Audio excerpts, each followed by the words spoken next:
നമുക്ക് നേരെയാണ് മത്സരിക്കേണ്ടത്. നമുക്ക് മത്സരിക്കണം. എന്തിന്? എന്റെ വീട്ടിനുള്ളിലെ ഒറ്റപ്പെട്ട നിസ്കാരശീലത്തെ തോൽപ്പിച്ച് പള്ളിയിലെ ഒന്നാമത്തെ സഫിലെത്താൻ നമുക്ക് സാധിക്കണം. നമുക്ക് മത്സരിക്കാൻ കഴിയണം. സോഷ്യൽ മീഡിയയിൽ അനാവശ്യ കാഴ്ചകളെ തോൽപ്പിച്ച് ഖുർആൻ വചനങ്ങളുമായി സമയം ചെലവഴിക്കുവാൻ നമുക്ക് മത്സരിക്കാൻ കഴിയണം.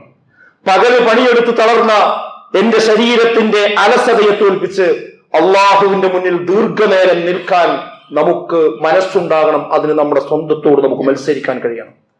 പണം കുറഞ്ഞു പോകുമോ എന്ന എന്റെ ഉള്ളിലെ പിശുക്കിനെ തോൽപ്പിച്ച് നിർലോഭം ചെയ്യുന്ന, ദാനം ചെയ്യുന്ന ഉദാരനായി മാറാൻ നമുക്ക് നമ്മളോട് തന്നെ മത്സരിക്കാൻ കഴിയണം.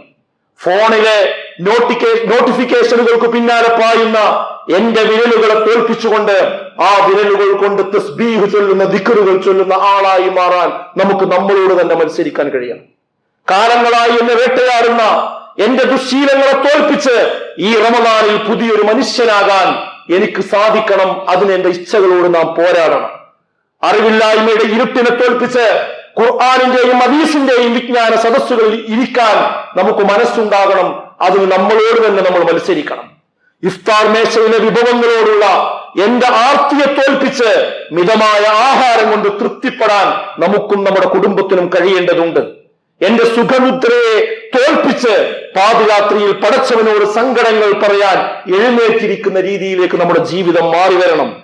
റമദാൻ ഇനിയും വരുമല്ലോ എന്ന തന്റെ അശ്രദ്ധയെ തോൽപ്പിച്ച് ഇതെന്റെ അവസാനത്തെ റമദാനാണ് എന്ന ബോധ്യത്തോടുകൂടി ആരാധനകളിൽ മുഖരിതരാകുവാൻ നമുക്കും നമ്മുടെ കുടുംബത്തിനും കഴിയണം.